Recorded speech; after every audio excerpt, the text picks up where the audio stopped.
Welcome to another In Wheel Time podcast, a 30-minute mini version of the In Wheel Time car show that airs live every Saturday morning, 8 to 11 a.m. Central. Shield.com. This is the world's favorite place to go for podcasting and live streaming. It's the In Wheel Time car talk show. Ahead, NHRA Hall of Famer inductee Coleman Roddy. Mars has This Week in Auto History and the events calendar. We'll get you caught up on the stories making automotive news headlines this week.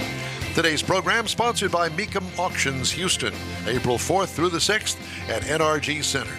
Howdy, along with Mike out of this world Mars. We always need more Jeff Zekin. I'm Don Armstrong. Glad you could join us today. We let David Ainsley, our chief engineer, sleep in. I hope he heard that. I hope he did too. Because that means that he's not sleeping in. Oh, he'd be all over the comment section. Yeah. Soon. He's probably not even home yet. Did he go somewhere? I'm assuming. He's a young guy.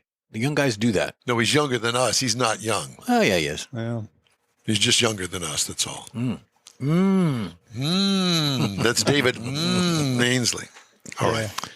Joining us now, after 40 years after retiring, he got inducted into the National Hot Rod Association's NHRA Hall of Fame. And here he is, Hall of Famer himself, Coleman Roddy. Coleman, how you doing?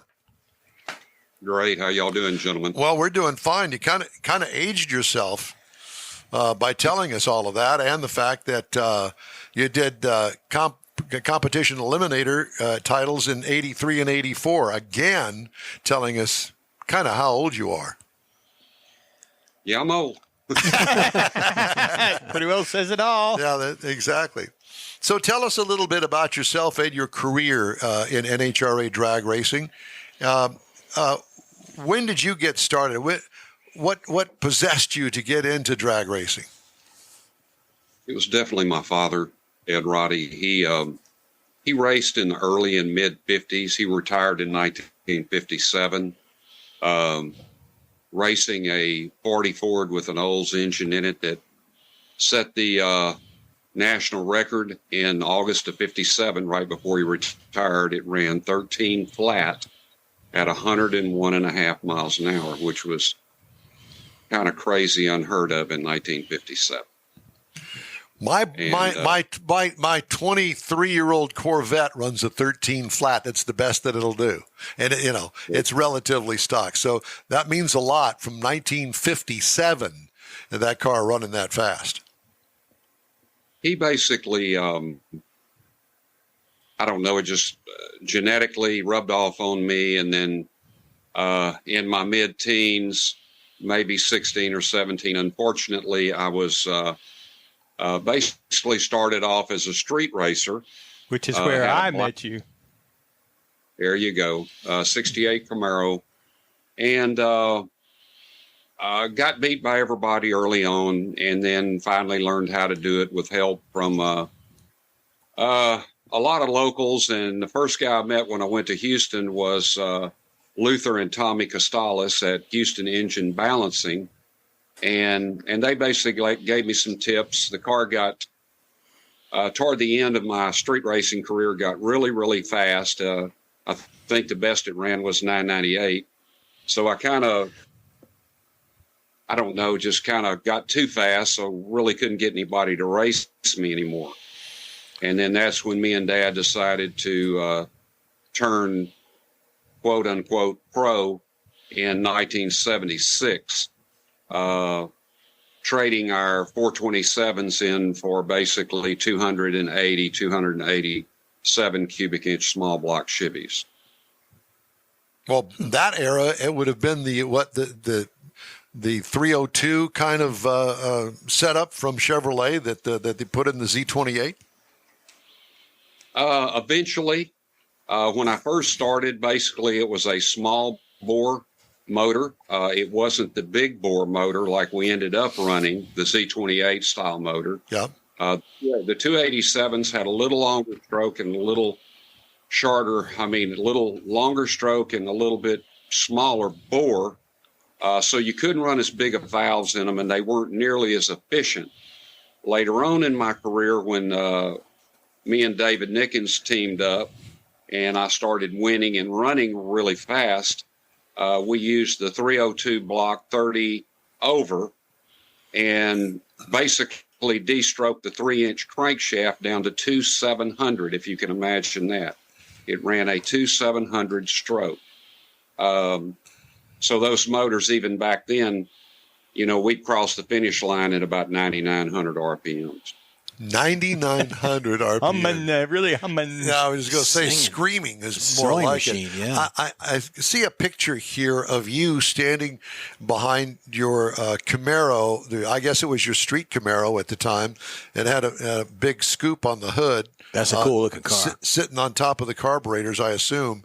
And is that the same car that you ran with all of the graphics on the side of it later on? Absolutely. It is the same car. Yes, that was my real, I would consider first real race car. And then we modified it several times. We ran gas with it with a fiberglass front end. And then eventually we went to F modified with David Nickens power, set the record, and was semi-successful with it. We won, I think, 3 races with it.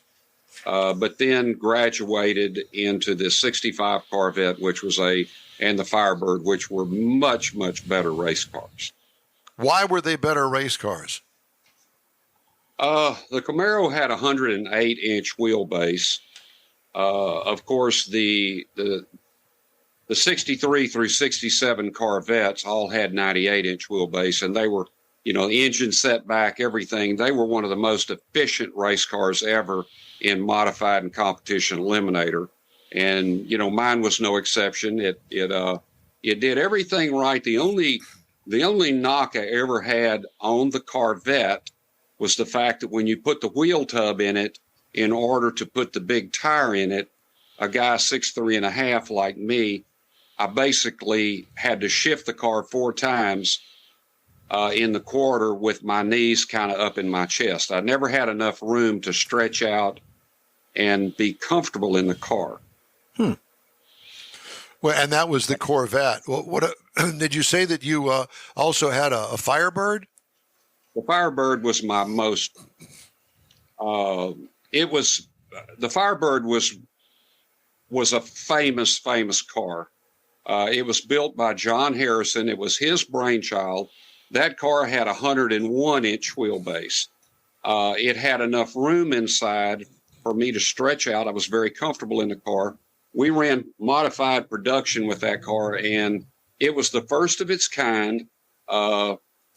John came up with all of these. It was the prototype for all the cars that basically imitated it afterwards. We were the Betty and Roger Lamb did the struts on this car. It would take me an hour to describe how he got away with running a coil-over shock in the back of a car that wasn't supposed to have one, because he designed this ingenious setup that had the shock and the coil spring all in one spot, but it actually was not a coil-over shock. You could take the shock out and the car would still stand. And that's how we got away with it. Wow. And this car, believe it or not, the record, not the index, but the record was 942. First weekend out when we won the Winter Nationals, we went 933.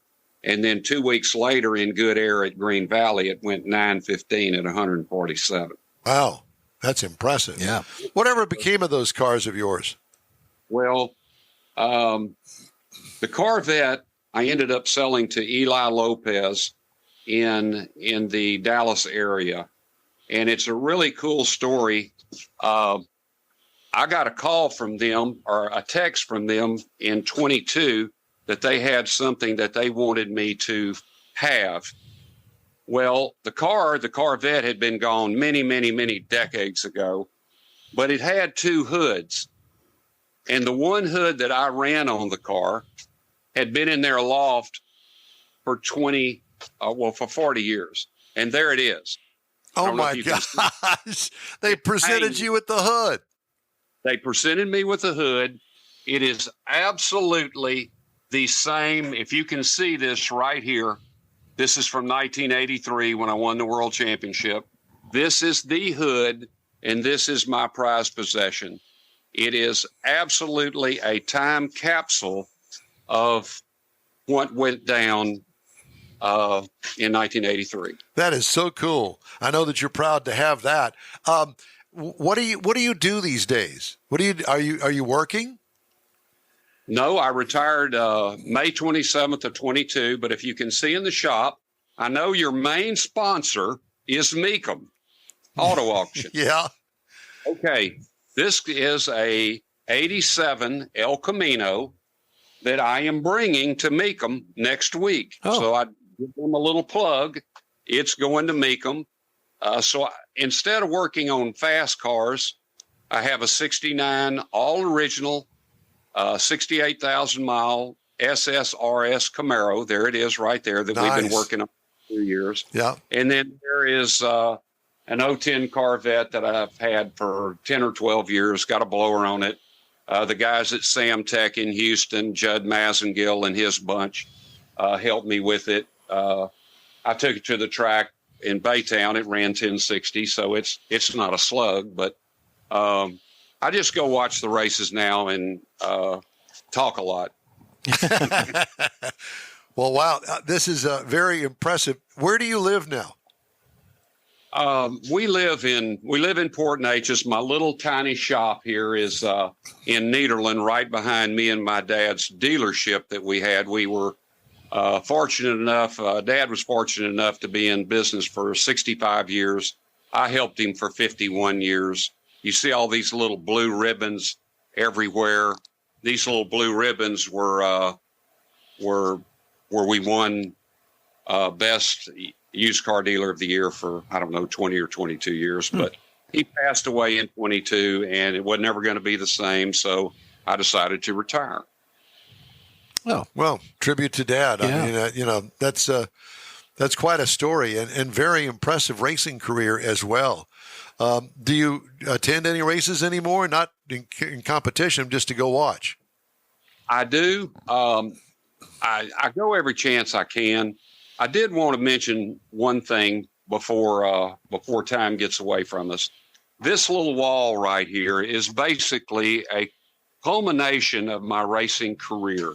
Now, we are in the Museum of the Gulf Coast here in Port Arthur, and but the thing, I raced a long time, but I was not very good. When Vic Custer, John Harrison, and David Nickens helped me, the last 2 years we raced, when we won the World Championship, we won 9 races, and we were runner-up 3 times in 2 years. And then the last year, which I don't have it here, it's in the museum, we were able to outpoint all the other world champions, me and my team, to win the Quaker State Sportsman Cup, which was the greatest honor as a quote-unquote sportsman racer that we could achieve. So that's when I retired. We retired after that year when we won the Sportsman Cup. And I don't know if y'all know anything about the Museum of the Gulf Coast, but it is a wonderful, wonderful place. Here I actually grew up in Port Arthur. And if, anybody down here, if you get time, because they've got Jimmy Johnson and, Janis Joplin and all these people in there. But anyway. And Mike Mars. And Mike Mars. Yeah, the Mike Mars Museum. Mike Mars has been through there, but he's not in there. No, go see Coleman and a bunch of people. You're in it in my book. There you go. Well, it's been a real pleasure to talk to you, and we thank you so much for joining us today. And the Museum of the Gulf Coast, I assume that we could find that online? You can, and you'd be surprised to see some of the names of the people that are in there. I would be. Yeah. I would be. Very cool. Well, Coleman, we'll hope to see you one of these days soon in person. Yes, sir. All right. Well, we look forward to it. And again, thanks so much for joining us on this Saturday. Well, it was my pleasure and honor to do it, and y'all keep up the good work. Thank you, my Thank friend. you, sir. Talk Take to care. you soon. You bet. That what a fun interview. Yeah. He still makes it out. The Needle and Drag still runs like on a third Saturday or something. It's not nothing like it was when we were growing up, but he still gets out there every once in a while. You'll see him on the side of the road. Yeah, that's what I said. Yeah, watches it. Part of the festivities. Well, we're not done with you yet. Now we have the events calendar, Mr. Mars. What events do you have, sir? I have lots of events. I can see that you need to have a file. I put it under the bottom. Assistant. That's the wrong thing. How about this one? The events calendar coming up today, March the 30th, 7 a.m. to 3:30 p.m. You can still catch part of the Space City Cruisers Spring Car Show down in League City. Spectators are free. Come out and check it out at spacecitycruisers.com. Next week is the big Mecum Auto Auction here in Houston, NRG, April 4th through 6th. One-day ticket is $30, multi-day is $75. This is one. Even if you're not a buyer, this is a great car show to go see. The auction is a big show to see as well. I've got some friends Makeup.com for more information. Then coming up April 13th, Space City Corvette Club 20th Annual Corvettes and Crawfish. Drive your Corvette out and get some crawfish. Gates open at 8:30. Awards are at 3. Pre-registers $45. Day of the show is $50. This is at Stevenson Park, 1100 South Friendswood Drive in Friendswood. Go to SpaceCityCorvetteClub.com for more info. Then coming up, the big Hot Rod Tour of Texas, April the 25th through the 28th. Victoria, Texas kickoff for 3 days of cruising through Texas. Then the next weekend, May 4th and 5th, Keels and Wheels at the Lakewood Yacht Club down in Seabrook. Keels-wheels.com for more info. And then June 7th through 9, 49th Lone Star Street Rod Association State Run in Granbury. Go to lssra.org for more information for the events. Thank you. The In Wheel Time Car Talk Show is available 24/7 through the iHeartRadio app. Just look for In Wheel Time Car Talk. We also video stream on Facebook, YouTube, and InWheelTime.com. Podcasts, you can get them from your favorite podcast provider. The In Wheel Time Car Talk Show continues after this. Pro-Am Auto Accessories has been serving Houston's auto enthusiasts since 1984, providing world-class products for sports cars, European sedans, and American muscle. Pro-Am is known as the place to go to find exclusive and hard-to-find parts and accessories. Pro-Am is one of the very first distributors in the USA for brands such as Recaro, Redline, Momo, Corbo, and Simpson. Located in the heart of Houston's premier retail and service corridor, the Galleria area, Pro-Am's walk-in storefront includes an 8,000-square-foot warehouse, showroom, and installation bays. Pro-Am not only sells parts and accessories, but also offers installation and service. Pro-Am is now reaching a worldwide audience through Pro-Am.com, taking its local reputation to the rest of the world. At Pro-Am Auto, you'll be dealing with a small group of professionals who truly want to help you with your automotive needs. If you don't see what you're looking for on the website, call and Pro-Am will lend you a hand. Pro-Am Auto, 6125 Richmond at Green Ridge in Houston's Galleria area. Call them at 713-781-7755. Want to feel good about something special you did for someone special? In Wheel Time and the original Lupi Tortilla group of Tex-Mex restaurants have joined together to help a very worthy cause, God's Garage, a Christian-based 501c3 charity. We know there are lots of places and organizations out there where you can donate a car, truck, or SUV, but we're asking you, our car enthusiast family, to consider donating to God's Garage. Visit godsgarage.org and learn about its mission, the women that have been helped, how each one is screened, and about their Restore You program. A car donation is an easy way to make a difference in the lives of others. God's Garage needs good operating vehicles, but will take all types in working and non-working condition. Make your heart and soul feel good by donating your gently used vehicle and help support single mothers, widows, and wives of deployed military at godsgarage.org. Mecum Auctions, the world's largest collector car auction company, returns to Houston, Texas, April 4th through the 6th at NRG Center, featuring 1,000 muscle cars, Corvettes, trucks, customs, and more. Broadcast on Motor Trend TV and streaming live on Max. From avid collectors to those new to the Mecum experience, we welcome everyone. Register to bid now at Mecum.com. Thank you for joining us. You're on the In Wheel Time Car Talk Show, and time now for Mr. Mars' feature event, Auto History. Back to back. I got to load it. Go ahead. This week, in 1968, Lincoln introduced the Continental Mark III. Now, a focus group actually provided feedback that this was negative. And they didn't particularly care for it, but Lee Iacocca and Henry Ford II loved it, overruled the group, put it in production. But it did not carry any Ford or Lincoln badging. It was Continental. It was the only badges on it. I'd drive it. Yeah, I would too, with a 460 cubic inch engine under the hood, luxury interiors, including leather seating. Also this week, 1969 Dodge Charger Daytona breaks the 200 mile per hour on track. Buddy Baker went to the Alabama International Speedway after Chrysler got a hold of him to test the ongoing Daytona program for the Dodge. 30 laps, he recorded a lap speed of 200.096. Later in the day, he actually popped that up to 200.447, becoming the first person to officially do 200 mile per hour on a closed track. Also this week, in 2005, the Saturn Sky debuts. It came out with a press release. A lot of people liked it. A lot of people said it was going to be great. Shared a platform with the Pontiac Solstice and the Opel GT, which should have been a telltale sign. But even with the several power options under the hood, they only sold 34,415 units, and the Saturn band was completely discontinued in 2010, taking the Solstice with it. I remember the Sky with it. I remember the car very well. I liked the car. The problem was, like all of the cars that GM made in that era, it was underpowered. It was gutless. It was terrible. Yes. I think there's one on display down on the I-45. What's the Buick GMC dealer down there we just passed? Gay Pontiac? I think that there's one down there in their showroom. It used to be Gay Pontiac. Yeah. Now it's Gay Kia or something. Something like that. Yeah. The Gay family, Don Gay and Donnie Gay. Donnie Gay was a drag racer that damn near burned to death in a terrible fire in a funny car. But, a lot of history back there. Matter of fact, we drove past it, and I said, right there is where the drag strip used to be at the Walmart. Yep. Had a friend that built a front engine dragster back in our days, back when we were still just coming out of high school. Why do you say it like that? Because I wanted you to realize that there are people that are almost as old as you are. But he took it over to... Who are they? You're such an ass. He took it over there, and Don Garland's actually signed his license once he made the passes that he was supposed to. I never drove the car.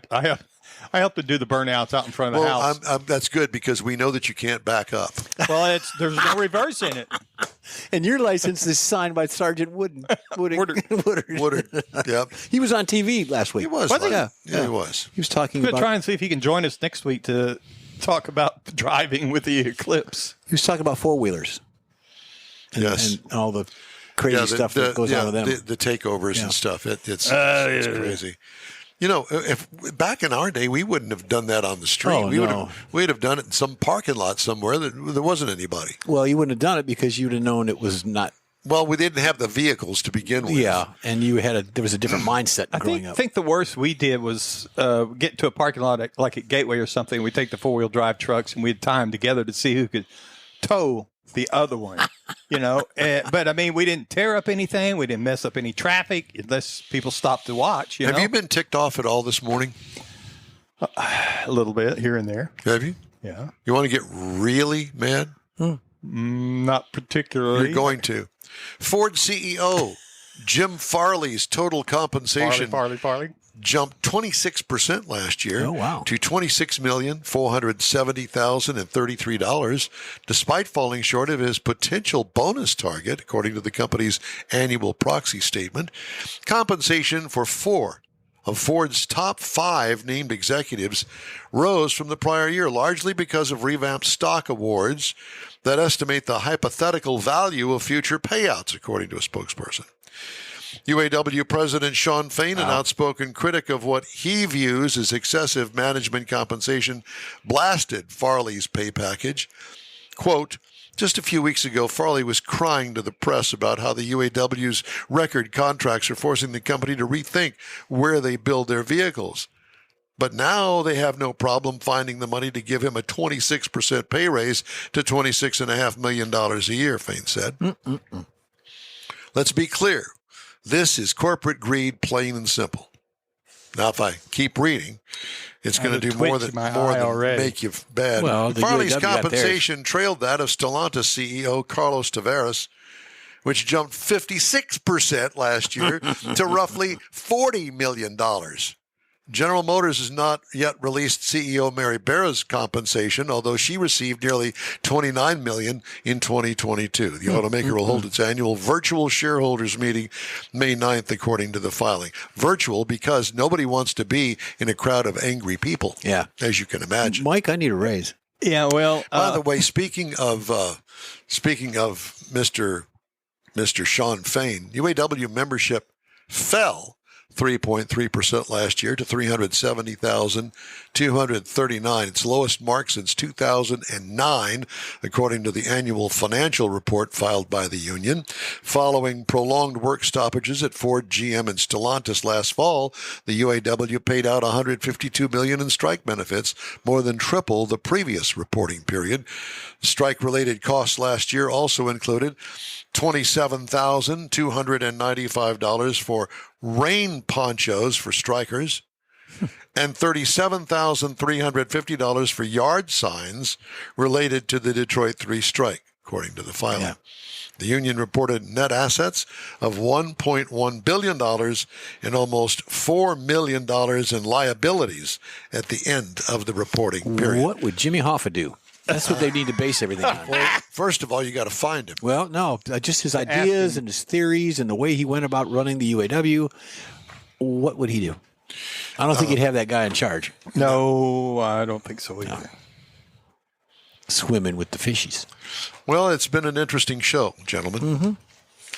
Yes, it has. And and I'm really glad we got the chance to talk to Coleman. We've been trying to juggle schedules for quite some time. Are you also glad that I made you mad at the end of the show? Well, I the twitch is about gone now, so I'm getting over it. But, have a donut. Yeah, the eye and some brown water. Gone. Yeah, but they always talk in total compensation. You know, I learned a long time ago that some of that is built into their contract for performance incentives type things. You know what? Now, I'm not saying they're right, but it's not. They're not saying this is what the guy's salary is. It's what you can get away with. Mars. It's kind of like a senator. You know, the salary is $175,000, but they're worth $50 million. So there's extras. We do know, and it still ticks me off. I think that's way too much money for anybody. Mm-hmm. What do you do with unless you formed and made the company? Well, it should be based on performance. You know, what are you contributing to the company? Yeah, you're contributing on sucking out all the money of a company. That's what. Get a big pile and roll around in it. Hey, we've got to take a quick break. We're going to wrap up today's show right after this. Stay with us. The original group of Lupi Tortilla restaurants will have you telling your family and friends just what the original recipes mean when it comes to the best fajitas in Southeast Texas. Founder Stan Holt invites you to visit the original Lupi Tortilla near I-10 and Highway 6. Here's the original house that inspired the design of all the rest and the original charm that helped make Lupi Tortilla the go-to destination for Houston Tex-Mex. Speaking of original, nothing can compete with the original lime pepper marinade that everyone will agree makes Lupi Tortilla award-winning beef fajitas the best anywhere. Lupi Tortilla Katy is another location that gives you the same quality and service Houstonians have come to expect at Lupi's. It's located just off I-10 and the Grand Parkway at Kingsland Boulevard in Katy. Find yourself in Aggieland? Head to the Lupi Tortilla in College Station, located just around the corner from Kyle Field. It's a great place to enjoy those famous frozen margaritas before or after the game. Headed east to Louisiana? Stop in at the Lupi Tortilla in Beaumont. It too's on I-10. You can't miss it. The original group of Lupi Tortilla restaurants invites you in for the best Tex-Mex anywhere. You own a car you love. Well, why not let Gulf Coast Auto Shield protect it? Houstonian John Gray invites you to his state-of-the-art facility to introduce you to his specialist team of auto enthusiasts. We promise you'll be impressed.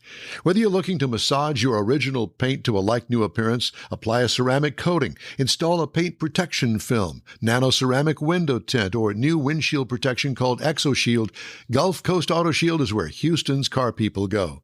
Curbed your wheels? Instead of buying new, why not have them repaired? How about a professionally installed radar detector? Gulf Coast Auto Shield does that too. Get a peek inside the shop and look at the services offered by getting online and heading to gcautoshield.com. Better yet, stop by their facility at 11275 South Sam Houston Tollway, just south of the Southwest Freeway, and get a personal tour.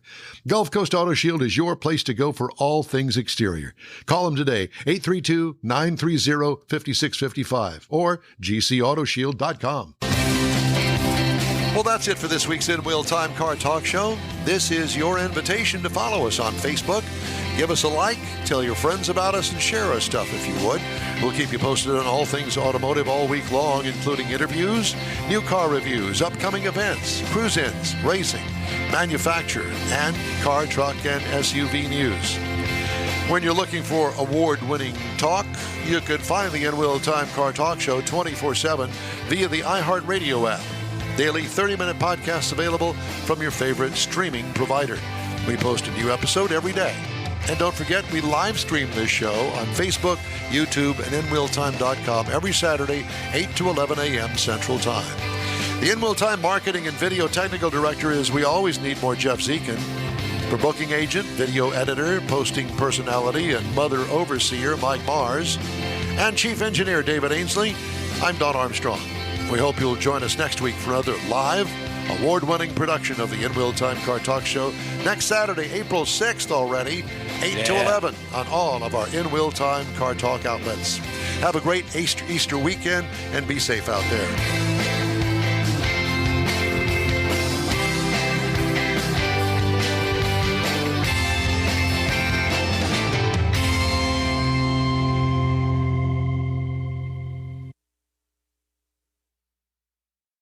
That's it for this podcast episode of the In Wheel Time Car Show. I'm Don Armstrong, inviting you to join us for our live show every Saturday morning, 8 to 11 a.m. Central on Facebook, YouTube, Twitch, and our InWheelTime.com website.